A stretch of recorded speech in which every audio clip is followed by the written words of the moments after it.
Hello, everyone. Welcome to another pre-show.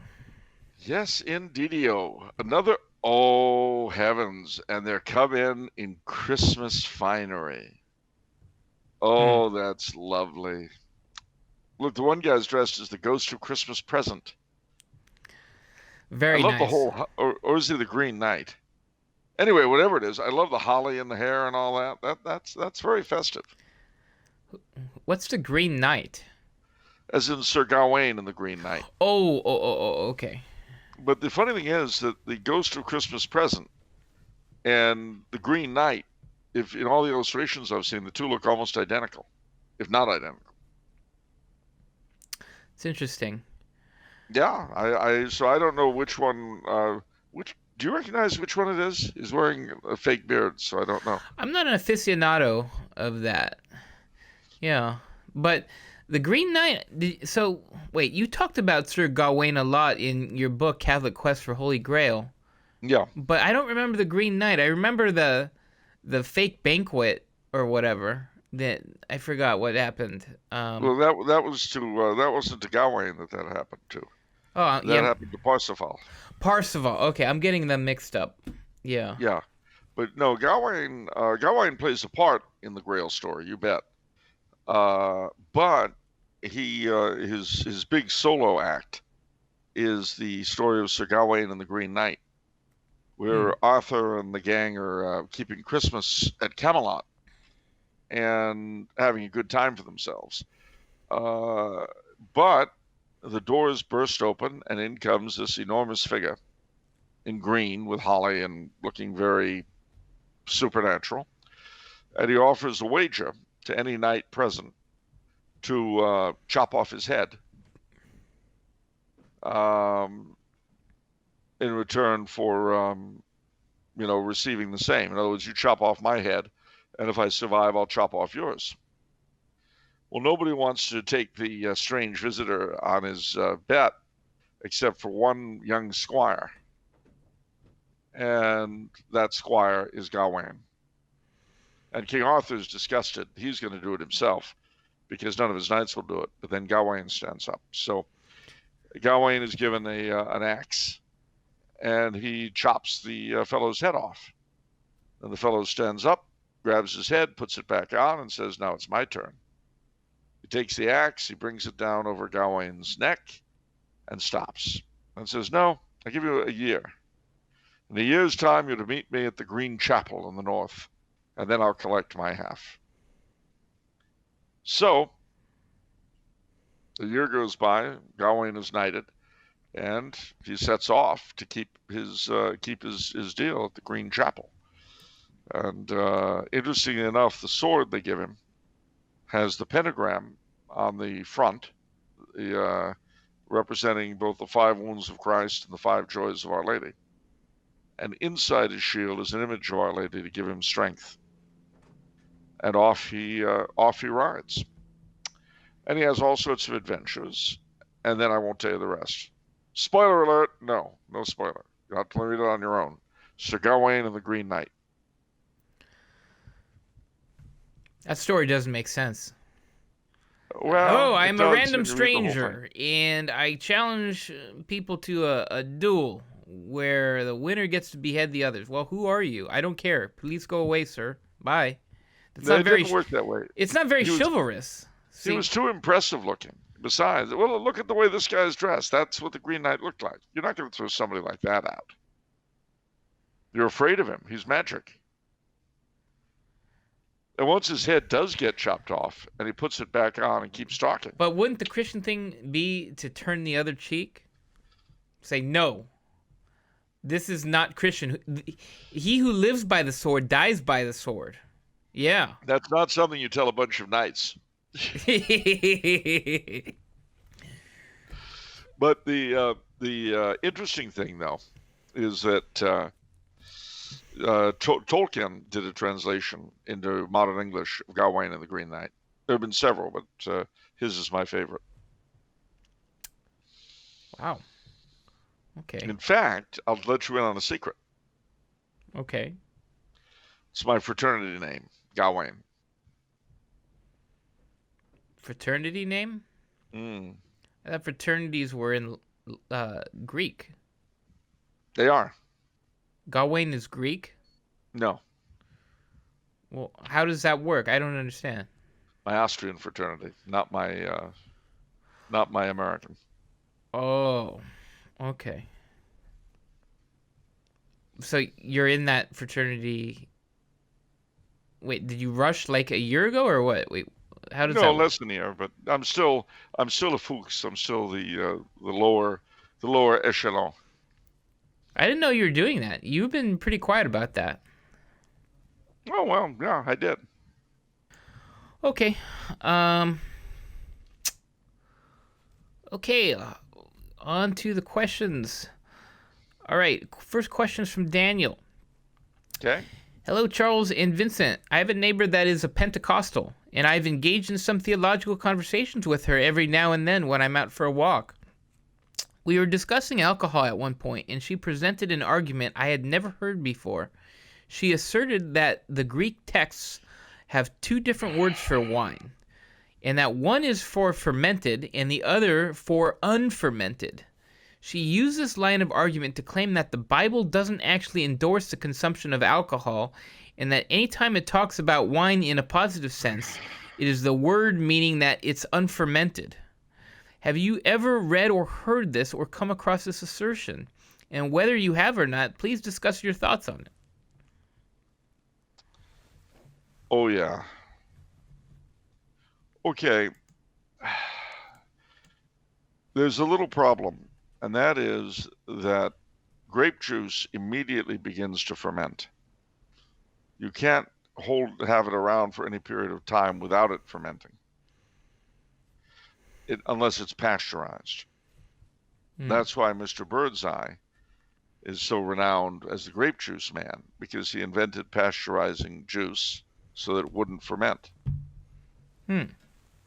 So there was no such thing. There was new wine and old wine, but that just meant the old wine was aged more than the new. That's all. Because it starts fermenting straight away. You can't. By the time you're going to be drinking it, there's no way it's going to be unfermented. So there were certain ministers in the 19th century who understood that, and they came up with the idea that it wasn't grape juice, for the Greek word remains, but raisin paste, because raisin paste doesn't ferment. Now, this does present certain intriguing problems, like pushing the old raisin paste into the new raisin paste into the old raisin paste skins, which would be kind of disgusting.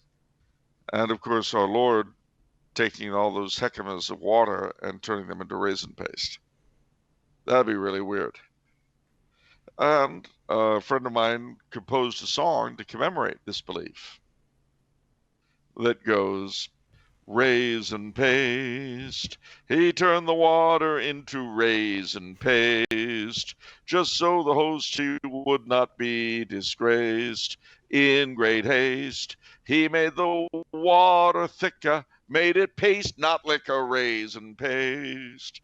He took that water into which their feet were placed. He's an amazing guy, but I can't fathom why he turned it into raisin paste.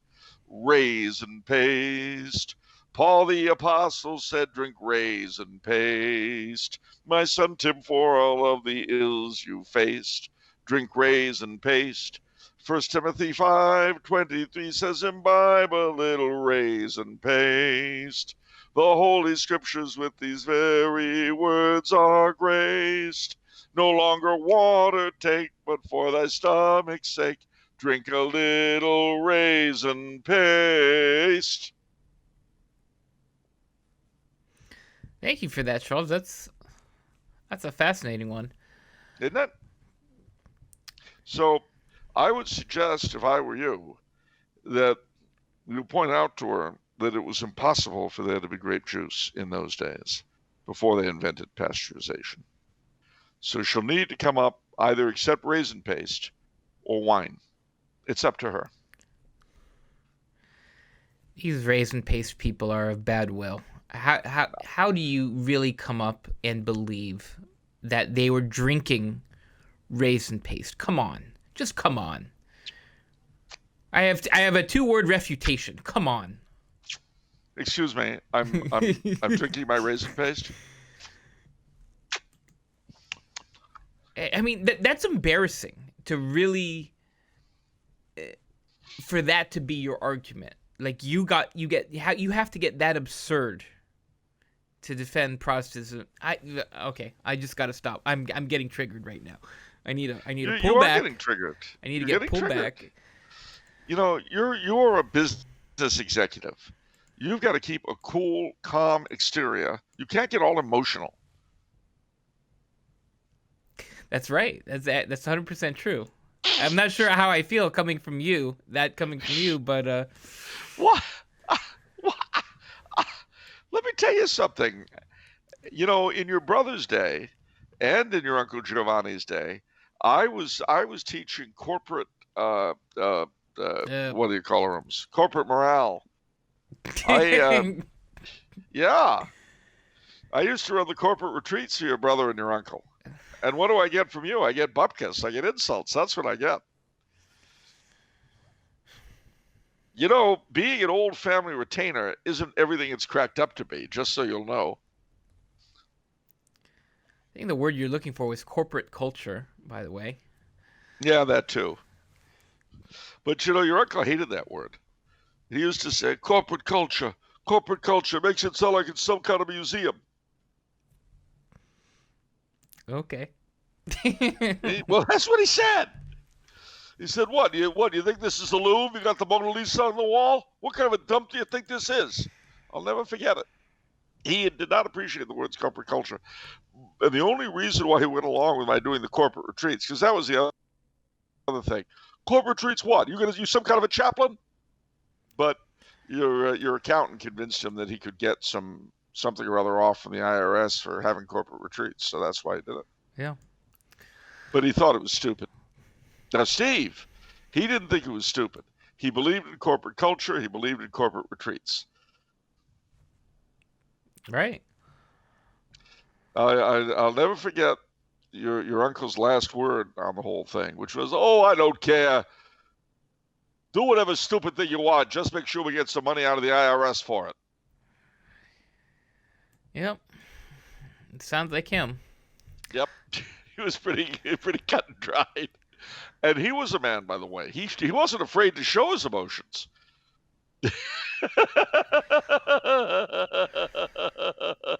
The only problem was if he did, somebody was in very bad trouble. That's true. All right, moving on. Oh, yes. I'm sorry. Question from Bobby. What advice would the 60-year-old Charles give to the 30-year-old Charles? Duck and cover. Kid, you have no idea what garbage is waiting for you. You think it's bad now. Let me tell you something, pal. You are going to look back at 1990 with pleasure. And you're going to say, what the devil has gone on? What have I woken up in Madtown? Is this Bizarro World? What would my advice be? I'm sorry. Well, my advice would be, it's all right, kid. Just keep plugging away. Keep plugging away. You're laying seeds that will bear fruit later, sooner or later, somehow or other. Just, have confidence that God will push you in the right direction. And try not to annoy Giovanni Franchini. Yes. Good advice for everyone. Yeah. I'll never forget his wake. It lasted 7 days, as you'll recall. Everybody who was anybody in town showed up. Mm-hmm. Some of them had to be brought forcibly, as I recall. All right. Question from Thomas. Thomas, okay. Dear Mr. Coulombe, I have 2 questions.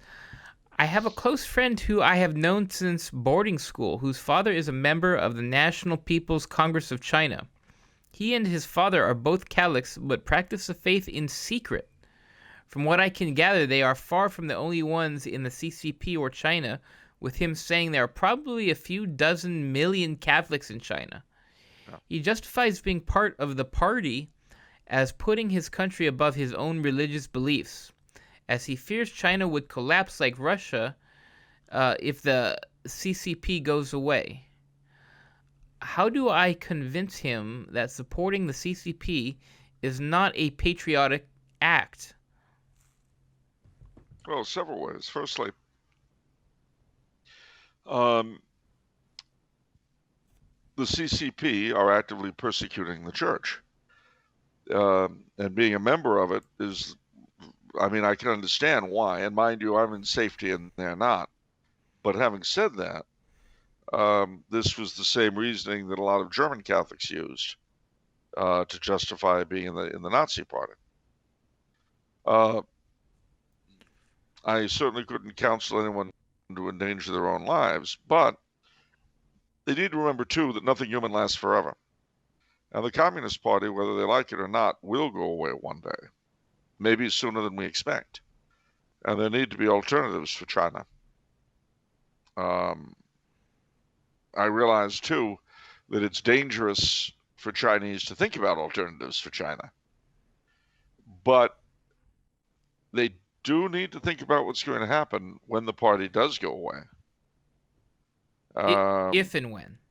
Nothing lasts forever. Well, we're talking about their lifetime, though. Maybe even their lifetime. I mean, you got to bear in mind, having lived through the fall of the Soviet Union, it was certainly unexpected until it happened. You know, even when Eastern Europe started unraveling, nobody could imagine that the Soviet Union would go too. And then it did. I feel like I get the impression, though, that China's economy is more robust and that they have a better handle economically, because I thought they were growing like at an 8% clip compared to like our 3% or something. That doesn't do anything for the enormous rift between the cities and the country. And the vast majority of Chinese do not benefit from it. A lot. I mean, the thing about China is that when you say anything about anything, you're talking about a lot of people.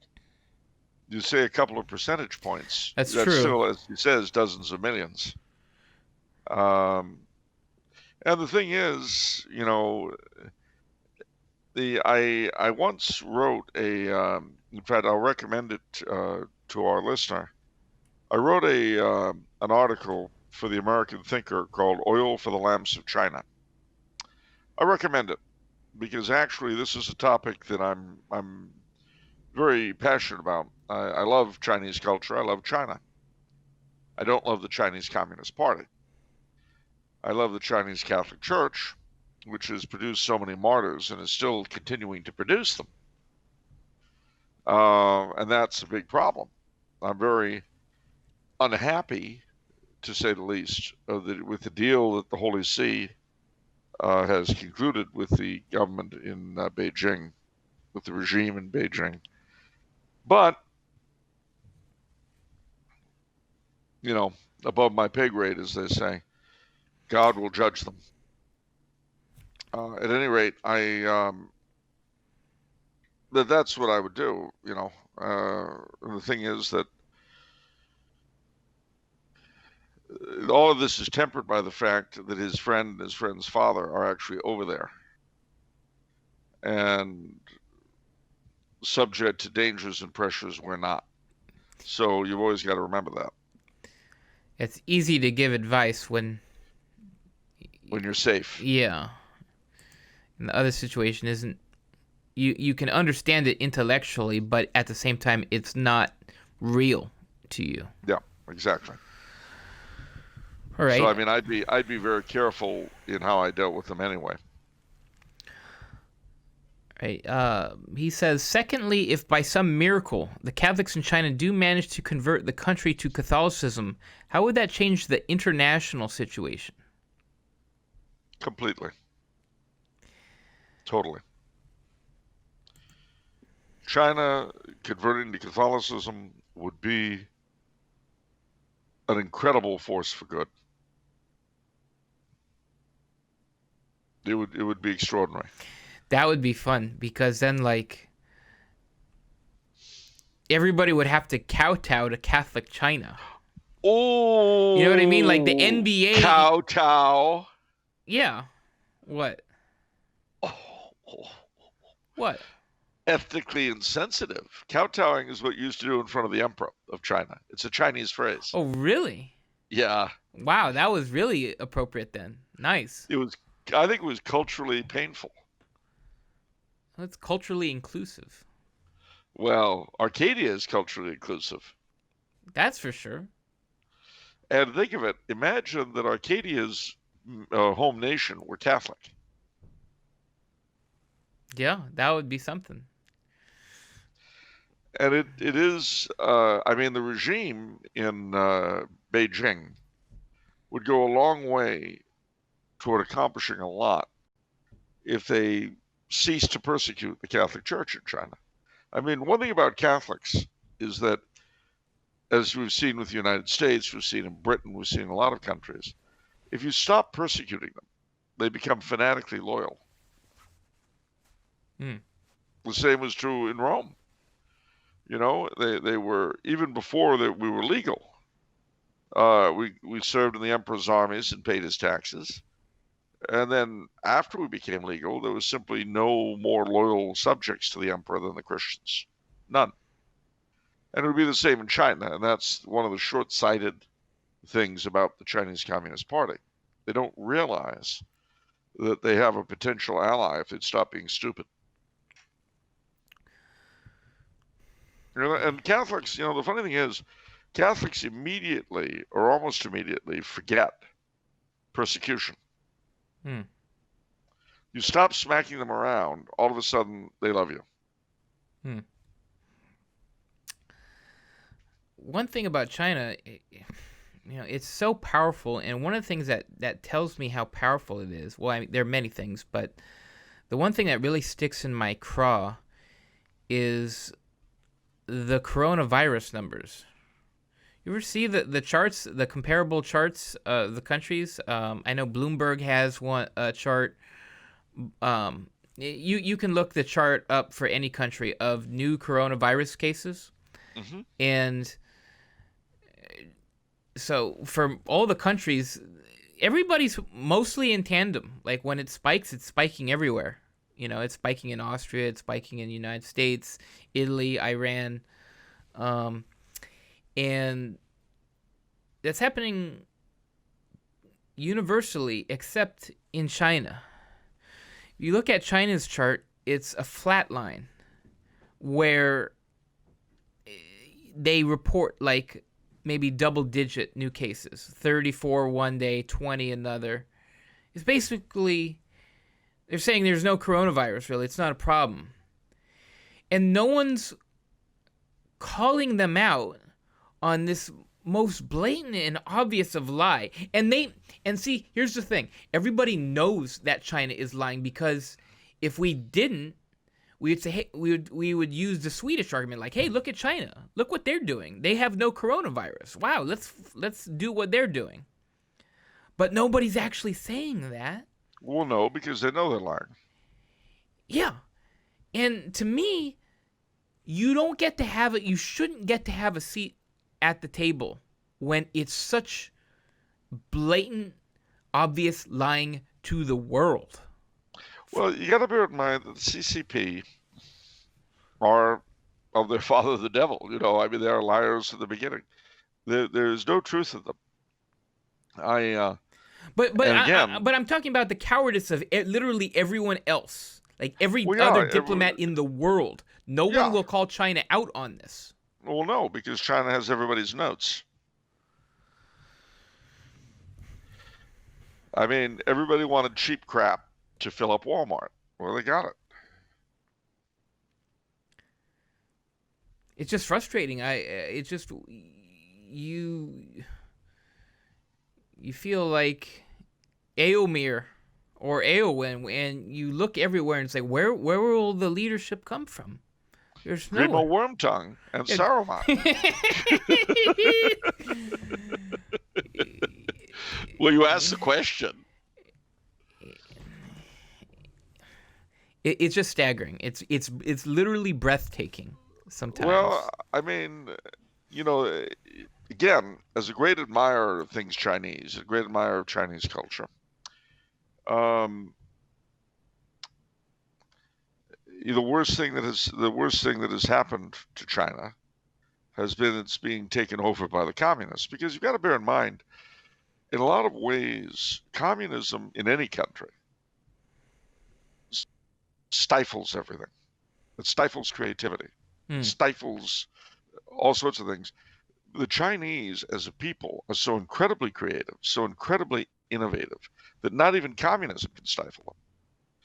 But if they were free of it, oh gosh, if they were free of it, then they'd really take off. But they wouldn't be malevolent, you Hmm. say. Then it would simply be a question of competition between morally equivalent governments and peoples.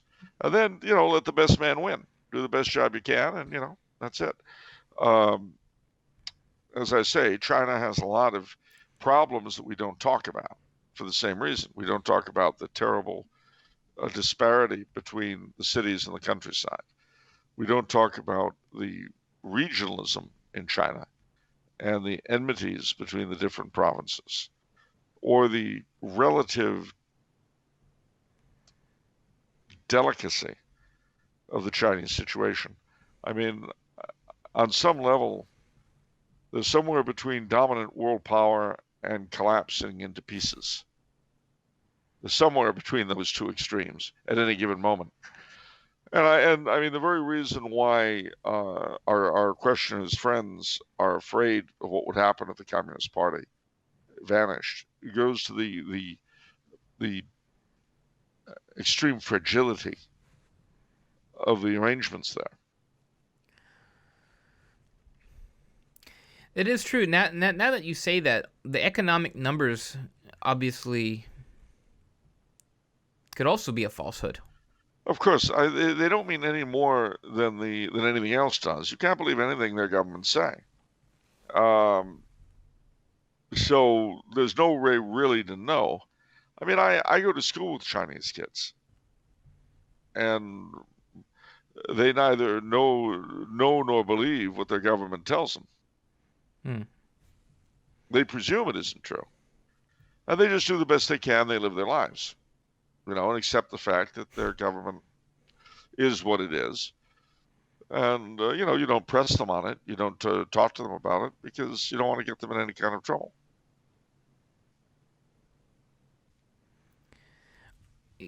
You know, I feel bad to say this, but as you were mentioning this dynamic, I actually thought of American media. It's like, well, everybody knows that everybody's got their narrative, and stick to a narrative. You don't press too hard. You just stick with your side, Yeah. and that's it. And there's no real objective reality. There's simply whatever your side's narrative is. Yeah, exactly. And Exactly. that and the more removed from each other the narratives become, the less stable the situation becomes. Yeah. All right, moving on. Bunch of questions from Daniel. Hello, Daniel. I know many dioceses have rules about marriage engagements needing to last at least 6 months before the wedding to take place. I presume so that all the marriage prep can take place. Is this mandatory wait period something that has existed throughout history? And please elaborate on your thoughts on the topic.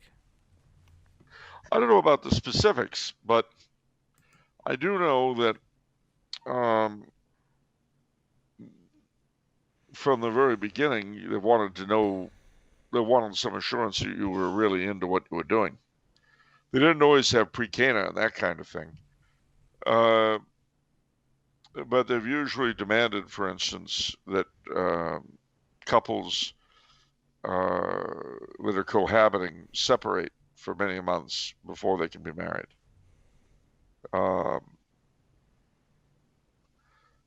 but you got to bear in mind that the church's marriage laws have varied somewhat over time, not because of any change in the teaching on marriage per se, but because of, shall we say, outward events. So, for instance, if you're a Catholic today in the United States, you can't, and you try to marry a woman before a justice of the peace or before a clergyman of another denomination. Unless you get a dispensation, you're excommunicated. But in England, under the penal laws, Catholics were married by Anglican clergymen with the blessing of the church, and the reason for that was that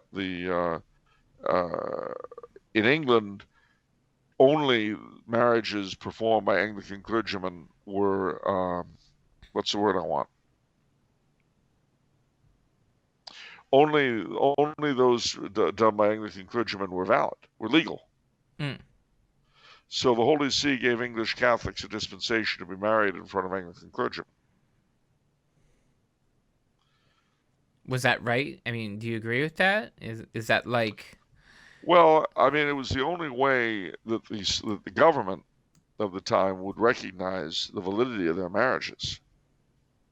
And the church has the right to do it because you've got to bear in mind, it's not the church that actually performs the sacrament, it's the couple. What the church regulates is who witnesses it. You see, the priest is the church's witness at the wedding, but it's the couple that actually are marrying each other. They are in reality both the ministers and the matter of the sacrament. I see. So now, interestingly enough, however, and I think we've done this before, but I don't mind doing it again. Wonderful trick question. 2 American presidents were married by Catholic priests. One, of course, was JFK. Who was the other one? Oh, FDR? I don't know. No, Herbert Hoover. That's pretty random. Why? Well, it's a good question, especially because he and his wife were Quakers. Yeah. So why were they married by a Catholic priest? Yeah. I'm glad you asked that question. The reason is that the priest in question was a good friend of theirs in Monterey, California. And he married them not as a Catholic priest doing a Catholic wedding, but as an officer of the court doing a civil wedding. Because in America, the Catholic priests, the reason why our church weddings are recognized as legal is because the priests are deputized by the state to perform civil weddings. So when you get married in the church, both the church is witnessing it and on behalf of the state, the priest is acting as an officer of the court.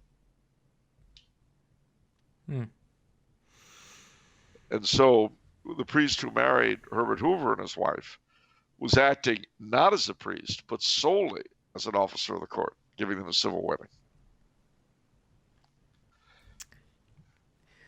Okay. Weird enough for you? No. You want weirder? Well, I guess be careful what you wish for. Yes, indeed. Who's the first space alien married in the East Room of the White House? I don't know who. Zaguk 7. Okay. All right. What are both of your opinions? All right, moving on. Just casually moving on. What are both of your opinions on the Divine Mercy devotion? I've come to realize it can be a touchy topic amongst traditionalists, and since I genuinely trusting your judgment on such matters, I would like to know your thoughts on it. Well, I'm all for it. But I know that a lot of trads are against it because at one point before Vatican II, there were certain elements of it that were condemned, although they were not directly from Sister Faustina. And there were some other issues. And then, of course, it was John Paul II who pushed it and canonized her. So you'll meet trads who are just dead set against it. Well, I'm all for it, but I'm not going to fight over it. I'm not going to fight over any private devotion because they're private devotions. And the church does not require you to indulge in any private devotion as the price of being a good Catholic. And the people who oppose it are very emotional about it. It's all bound up with their opposition to everything that's happened since Vatican II. But while there's a lot that's happened since Vatican II that I oppose, I'm not against everything. I'm certainly not against John Paul II beatifying Blessed Emperor Karl. I'm not against Pope Francis canonizing Junipero Serra, or for that matter, implying that he would like to beatify Queen Isabel of Spain. I'm certainly not against the 6 Eucharistic miracles that have occurred in the past 30 years at Novus Ordo Masses. I never oppose miracles if they're genuine. It just doesn't seem wise to me. Okay. It would be like running up to our Lord after he created 20 more gallons of raisin paste and demanding to know if he had a license.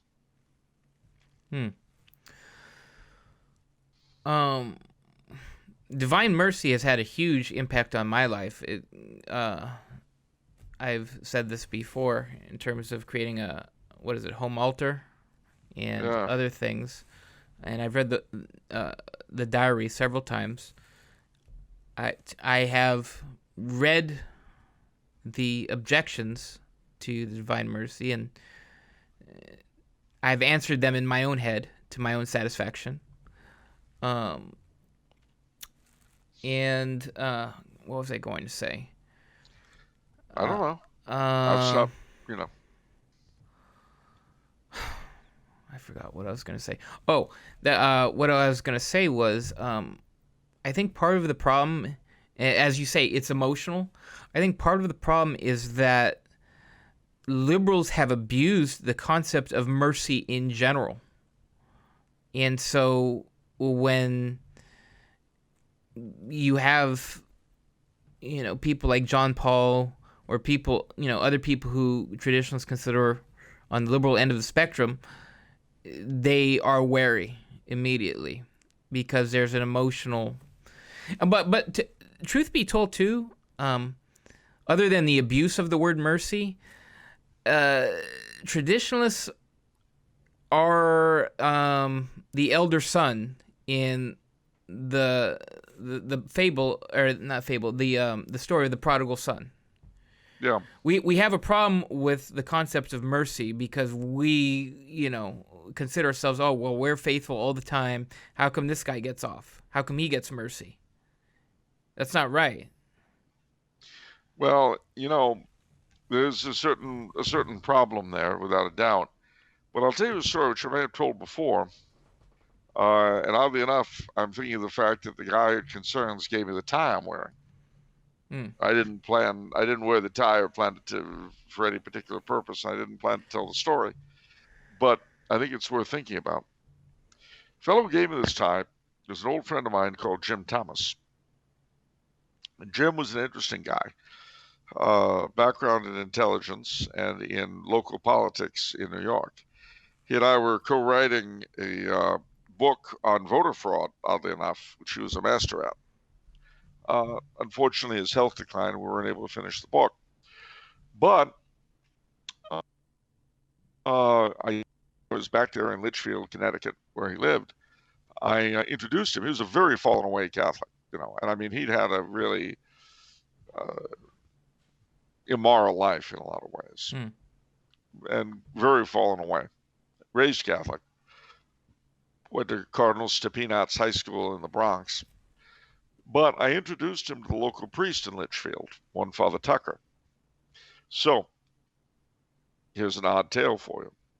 Father Tucker one day decided to go on his usual walk, and he grabbed his sick kit, which he usually didn't do. Meanwhile, Jim, he was coming down out of one of the office buildings on Litchfield Common, and he either had a heart attack and rolled and fell down the stairs, or he fell down the stairs and had a heart attack. But either way, he rolls down the stairs of this building and out into the street. Bam! Right at the feet of Father Tucker. And Father Tucker, because I had introduced them, knew who he was. I knew he was a fallen away Catholic. And he had his sick kit with him. So he gave him the last rites right there on the sidewalk, and poof, he died. Wait, that story's so outrageous, I'm not sure I heard it correctly. So you're saying that the fallen away Catholic fell down the stairs, and it was so hard that he fell out onto the street as the priest was just walking by? Exactly. Just like that. So when he either had the heart attack and rolled out the door, or rolled out the door and had the heart attack, whichever it was, he fell right in front of Father Tucker.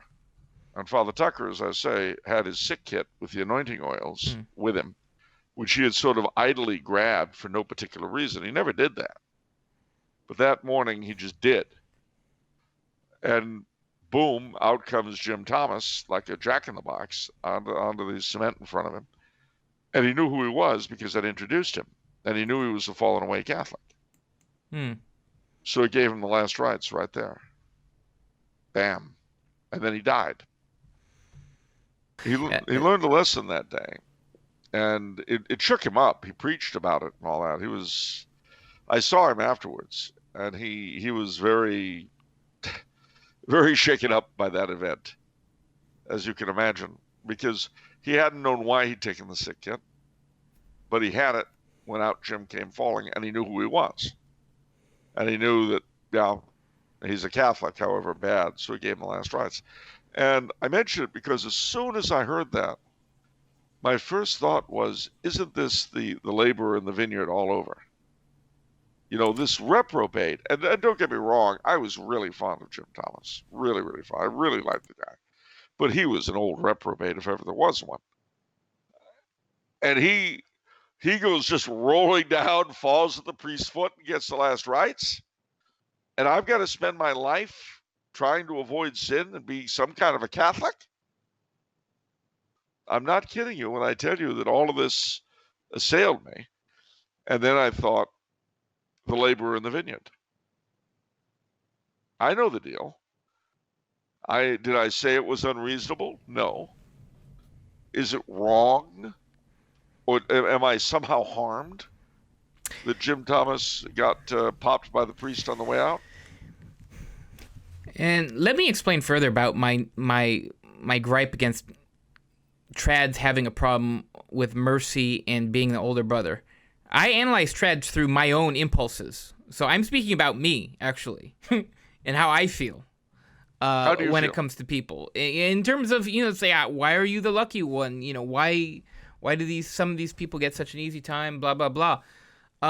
But to help cope with the understanding or lack of understanding of that, I believe it's from Saint Therese, probably many saints, in terms of heaven and how there are different grades of happiness in heaven. And That's it's true. The explanation of the levels of happiness. You're filled to the brim with as much happiness and joy as you can contain. But some people are just a shot glass where the happiness. Yeah. They're as filled as they can be. Some people, like the saints, Saint Francis and Saint Therese, they are just like a giant truck full of happiness, you see? Yeah. So that's how it can make more sense, I guess you could say.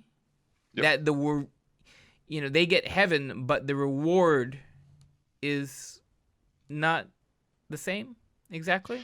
Yeah, it's not the same exactly. I mean, even in the Bible, it talks about those who are least in the kingdom of heaven.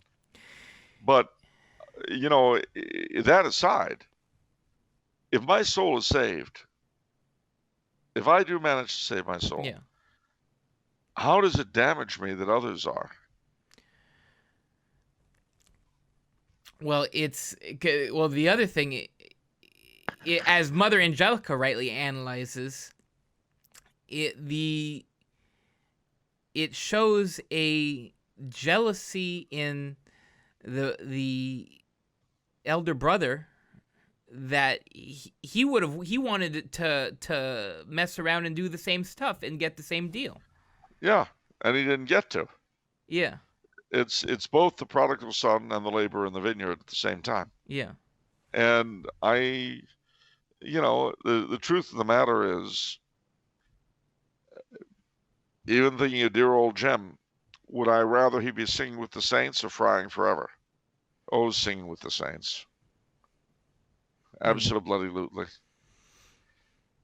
He was a funny guy, though. Cruel and funny sense of humor. Mm. He had a lot of weird experiences with him, but one of my favorite, I've told this story, I'm sure, but the state of New York will give you money if you can get enough people together to form a political party. So that's why New York doesn't just have Republicans and Democrats. They've got the Conservative Party of New York, the Liberal Party of New York, Labor Party of New York, New York Independence Party, New York Progressive Party. You get the idea. Well, he was present and invited me too, because he was one of the formulators of the Independent Fusion Party of New York. Mm. Now, he took me to their initial meeting. I got to tell you, there were white supremacists, there were black nationalists, there were Jewish Defense League people, there were black Muslims, it was the ideological Star Wars cantina. Honestly, it was like everything and anything imaginable. And I looked at this assemblage and I said, Jim, what in God's name do these people have in common? And he said, a deeply sincere desire for state funding.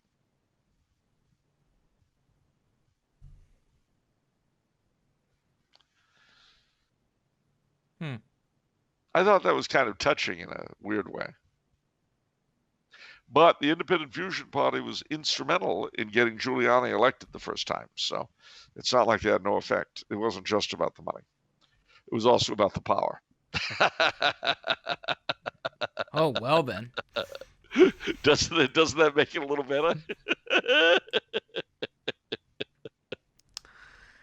Okay. Okay, so Daniel's last question. Charles, what is your general position towards fascism as opposed to other forms of government? Do you think that a fascist state is a necessary step to establishing a monarchy, especially in a country like the United States that has no royal line that could simply be reinstalled? Well, first you've got to define what you mean by fascism. Fascism for a lot of people is just anything they don't like. So that's part of the problem. Okay. Another thing is that, strictly speaking, fascism is pretty much the system of state corporatism, state-oriented corporatism, presided over by Benito Mussolini in Italy. That's fascism. That's it. Well, okay. So Franco wasn't fascist. No, not at all. Now, Franco tended to be corporatist, but and so did Mussolini. But there's corporatism and there's corporatism. And by corporatism, what do I mean? I mean the idea of society being to some degree organized, and certainly representation being heavily influenced, not just by geography and regions, but by profession. So in other words, you first would have these corporations, which in those terms are not companies the way we have them. But for instance, taking shoemaking, the shoe industry. What are the elements of the shoe people? Well, you've got the manufacturers, you've got the laborers in shoe factories, you've got the independent cobblers, who are very often the people who set the fashions, shoe repair people, the shoe retailers. You see all those disparate elements of the shoe industry. Well, under our system, they're very much in competition and conflict with each other, each trying to chisel the others out of as much money as they can. The idea in corporatism is that they would all belong to a corporation, which would direct and basically animate the shoe industry and ensure that everybody got their just desserts, and at the same time would guarantee quality, equality, and so on. And then these corporations, extending over the whole of the economy, would in turn be represented in government. So instead of just a House of Representatives, you might have a House of Corporations, who each of these groups being represented directly in government. Well, the problem, of course, with a corporatist outlook is that unlike capitalism, which can be purely economically driven, everybody wants to make money. Corporatism can't really work unless it has an animating philosophy behind it, a higher good that everyone is aspiring toward or is supposed to aspire toward. So, in other words, corporations of that nature can't really exist for themselves, but have to exist in pursuit of a higher common good. And that's where it gets interesting, because that's what distinguishes one kind of corporatism from another. So, with Italy, it was the state. With Germany, it was the race. With Austria, Lithuania, Slovakia for a short while, some of the Latin American countries, Portugal, corporatism was aimed toward the faith. And that was its Catholic corporatism is in my humble estimation, the best setup. Now, there were certainly people who advocated adopting some or all of that program for the United States in the 30s. There were people like Dennis, oh gosh, what was his name? He wrote a book called The Coming American Fascism. It was Dennis something, I don't remember the last name.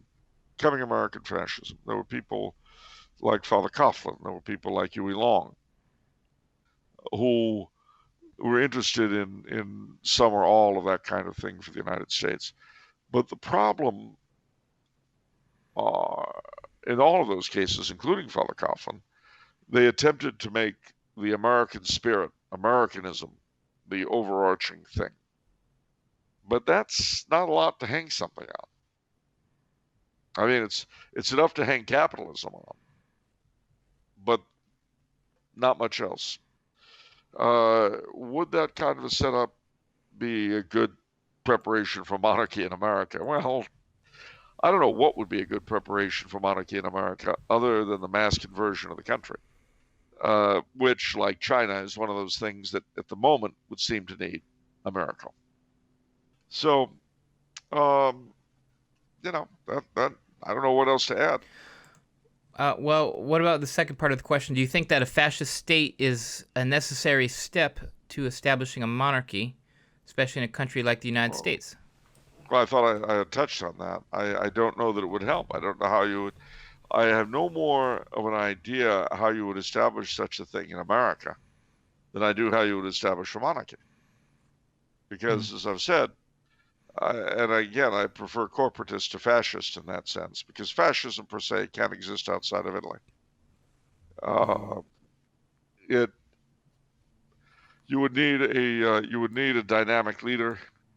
He would have to have some animating principle that would be sufficient to overcome mere selfishness. I mean, we've had people ranging from Van Horn Mosley to, I don't know, Dudley Pelley, the silver shirt man, who saw themselves in that role. But I don't see how it could be done.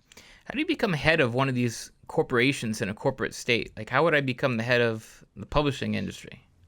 Well, it wouldn't be that easy, because it would be under the Catholic setup. It would be from the bottom down, as it were. So basically, let's say you've got the publishing corporation, right? Mm-hmm. Well, you've got yourself and all of your rivals are in the heads of management, but there are also the unions. There are also the workers' unions. There are also the retailers. I guess maybe even we writers would have a bench. Okay. Yeah, yeah, that'd be great. If we had representation finally at a living wage that was like paid on time and stuff. Wow, what a thought. So we'd go from being the cows of the publishing industry to being human beings. This would be revolutionary all by itself. But at any rate, each of us would have a say in the setting of both standards and prices and wages and everything else. Each of our particular banks of things. And when it came, who would we send to Congress or Parliament or whatever the thing was called? There would be an election within the corporation. So basically, all of us would be in the position of having to curry favor with everybody else. In other words, if you wanted to sit in the Parliament or the Congress, or whatever it's called, as one of our representatives from the publishing people, and presumably each bank of the publishing corporation would elect one representative. Everybody would have to sign off on it. So you'd have to prove to the writers. It's kind of like a republic in its own area. Yes, which is a very medieval thing. These things were republics in and of themselves, not democracies, Okay, but definitely republics. sounds doable. I think I'd have to charge a healthy membership fee, but yeah, that sounds doable. Well, see, the thing is, then you would have to come to the writers and to the retailers and to the printers and to the who else we got? Oh, and to your own workers, and convince each of them that you were the man to send to. You were one of the men that we need to send to Washington to represent the publishing industry, the publishing corporation. Absolutely, they could expect good government from me. Well, yes, but you have to prove it. Fill out, all they have to do is put their little slip in the deduct box, and I think somebody got you along on the parade. That's what I've been thinking. I do. I think you enjoyed that story about the deduct box. I did. It's You very. want to hear something even funnier about that? What? When he was dying, his second in command asked him, "Boss, where's the deduct box?" Which was meaning the one with all the money in it. I mean, after he got shot? Yeah. And he says, "I'll tell you what, I'm better." And to this day, the deduct box has never been found. Are you serious? Yeah. Wow. You ain't done salted away all the do-re-mi, That boy ever come back from beyond, he got his dough all set up. Wow. Yeah, Mr. Long come back, Louisiana going to be well governed then, because that boy got himself what you call a war chest. All right. Question from Philip the Good of Burgundy. Oh, boy. What's Charles's favorite Lovecraft story? Easy to answer. Easy peasy Japanesey. The Shadow over Innsmouth. Is that a short? He only wrote. No. He wrote a couple of novels, but that's a novella. It's long. Yeah. Okay. But it's no. The reason why I love The Shadow over Innsmouth is severalfold. One, because it really plays to his strengths, his creation of atmosphere and all that. Two, because when I was little, we would summer in a place called Hampton Beach. Now, which is part of the little tiny bit of coast that New Hampshire has. Now, if you follow the book, Innsmouth was set at roughly a place that you would now call Newbury Old Town. But what it says about the brook, the Innsmouth look and all that sounds very much like a portion of the town of Seabrook, New Hampshire, where my grandparents had their summer house. And a section of the town, Seabrook Village, shall we say, was a little bit inbred. The people had what was called the Brooker look. And given the geographical setup and knowing how well Lovecraft knew that area, I can't help but think that the Innsmouth look in the story was inspired by the Burker look in reality. And the funny thing about that, what's that? Aren't there multiple areas where you have specific looks Oh, in yeah. New England? Yeah. Oh, yeah. Yeah. Well, not just New England, in Appalachia, the South, and all that. I always say inbreeding should be kept in the family and off the street. Mm-hmm. I think it's a terrible thing when you've got this mass breeding with everybody getting into it. All right. Well, the other great thing though about the Shadow over Innsmouth is that, without wanting to go too far in spoiling, let's just say the protagonist discovers that he's part of what he fears, which is very typical Lovecraft. Okay.